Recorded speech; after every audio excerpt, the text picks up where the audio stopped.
everyone, Joe here. Just want to do a mail call. Got a couple shop cards in, a couple shout outs as well, and some stash ads. And so let's get started with it. So first things first, got a couple shop cards in. First one we got was Sean's from the Scale Model Car Guy channel.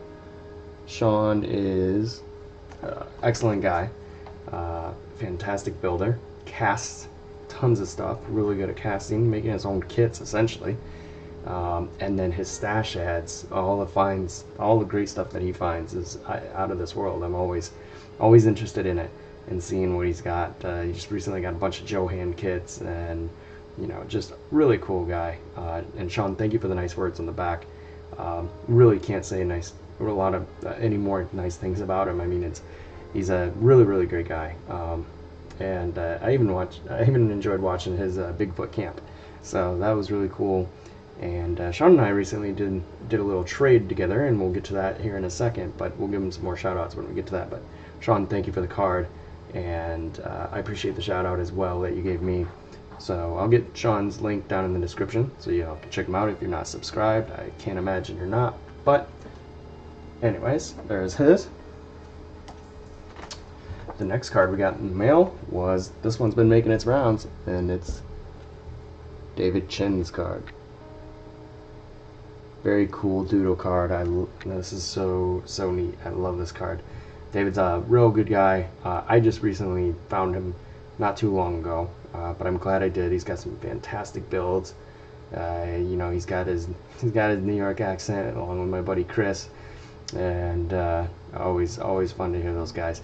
But David's a really cool builder and a really good guy, and I really appreciate the nice words on the back. Really nice and kind. So thank you for that. And again, David's description will be down in the link, so go check him out. I'm having camera issues and lighting issues today, so if you guys can see that, hopefully. There we go. So that's what we got for David. Again, great guy, great builder. Go check him out. Alright, so stash ads. We got a few things in. I've been on a kind of a reference book kick, and just been grabbing stuff as I see them on eBay, because you can find reference books pretty cheap out there, the used ones especially. So we got a lot of our Signal publication books and some other things in. First thing we got in, and some of these might be hinting at future builds, but the Heinkel HE 111. This is called Top Drawings, and really I was kind of disappointed in it, honestly. I didn't look through as much as I should have, and it's got some nice colored pictures, but they're not real pictures, they're just drawings. And there's also stencils and drawings as well. Now they are in scale for 1/72 and 1/48, so that's kind of cool, so if you need to measure up on stuff. But I was looking for more of a reference book, and so I wouldn't get this Top Drawings books if that's what you're looking for. But if you're looking for stencilings, drawings, and things like that, then they're phenomenal and not too bad of a price.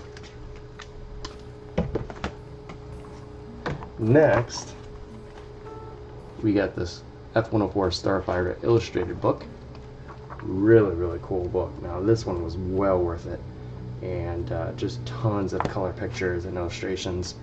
A good friend, Gavin Booth, is building a 104. It's his favorite aircraft, and he tempted me to go out and start looking at this as well. And in fact, we got a kit that I'll show you here in a second. But we got this. We got the MiG-21 fish bed. We do have a kit for this in the stash already. So another Signal's publications. Again, the Signal books you can find on eBay. Some of them are pretty expensive, but if you look around, you can usually find people that maybe got them in a estate sale or something like that. They don't know what they are, and they just put them up for like $2, $3. So always good, and shipping's pretty cheap because it's a book. We also got an FJ Fury, an Action Squadron book. You might be noticing a little bit of a theme in Cold War stuff going through here, so if that tells you anything. We've got the F-84 Thunderjet Squadron book. And we do have the Tamiya kit for this. And we have the F-84 Thunderjet in detail and scale book. Now these in detail and scale books are phenomenal books.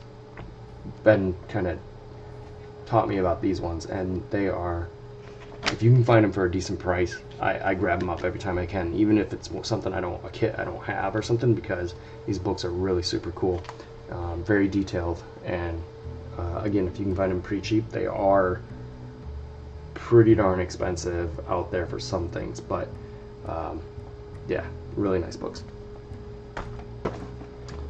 Now we got this Dragon FW190 G3. Now this is actually technically a Trinity kit. I believe it's Trinity or Trinidad or Trinity, before they were Dragon. So, however, this kit has a fabulous reputation for being a great kit, even for its age. And this was one I traded with Sean with, and when he offered this, like he said in his video, I was like, oh hell yeah, I'll take that. I love FWs and 190s, and I don't have a G3, so that's probably the latest version of an FW 190 that isn't a Dora that I would have in the stash, and so very happy to get this. Again, it is an older kit, but its reputation is pretty good, and I love Dragon kits. Next, we got the Bronco MiG-15, and I know the MiG-15 has an odd name, but hey, different times. So, was excited to get this because it's a Bronco kit, which are kind of Dragon-esque kits for armor builders. Build a lot of, there's Bronco kits and dragons, and they're pretty detailed. And when I saw this pop up in Burbank's House of Hobbies, I had to have it because I've been scoping it out on eBay, and I wanted a MiG-15 because I have a MiG-17 and a MiG-21, so I was like, yeah, I think I need to pick that up. It should be, I looked through it, that's why it's open, and it looks like a pretty detailed kit, so pretty cool. Next, as I mentioned earlier, we have the F-104C Starfighter. All these are a 1/48 scale, by the way. That's what I build. I am not a gentleman, so I do not build gentleman scale. It would just be hypocritical of me. I do have some 1/72 in the stash, though, that I may have to pop out and give a try. This is a Hasegawa kit, and it's touch and go from what I hear. I looked through it, it looked pretty clean. Other people were saying there's tons of flash. If you see the Hasegawa kits in these boxes, the style, this is kind of like their cheaper versions, and they kind of maybe rebox somebody's kits. I looked it up on ScaleMates though, and it is a true Hasegawa kit.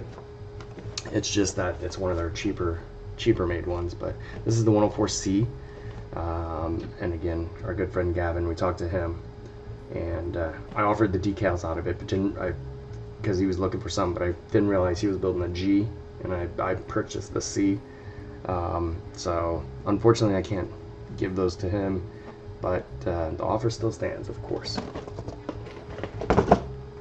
And then finally, we got the Hasegawa 148 scale F8630 F86F-30 Sabre.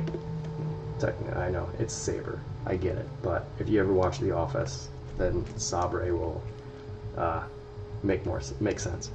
But again, had to have a Saber because I have a couple MiGs, and what's the point of having some MiGs if you don't have a Saber? So pick this one up. Again, it's the cheaper version of the Hasegawa, but this was at Burbank's House of Hobbies as well. Love shopping with those guys, so pick that up. We do have an F80 Shooting Star coming in as well, so again, you may see the theme. We are getting into the Cold War era, and of course I blame others. I accept no responsibility for my own actions, like everybody, and I blame Ben and Gavin and everybody else that's building Cold War jets. So hopefully we'll get one of those on the bench soon. I do have one that I'm going to get on the bench soon, but it is not a jet. It's probably going to be I think a due 15, a door under due 215. So we'll see. Anyways, that's all I got. Again, go check out Sean. Go check out David. I hope you're doing well. I hope you're staying safe. Until next time, take care.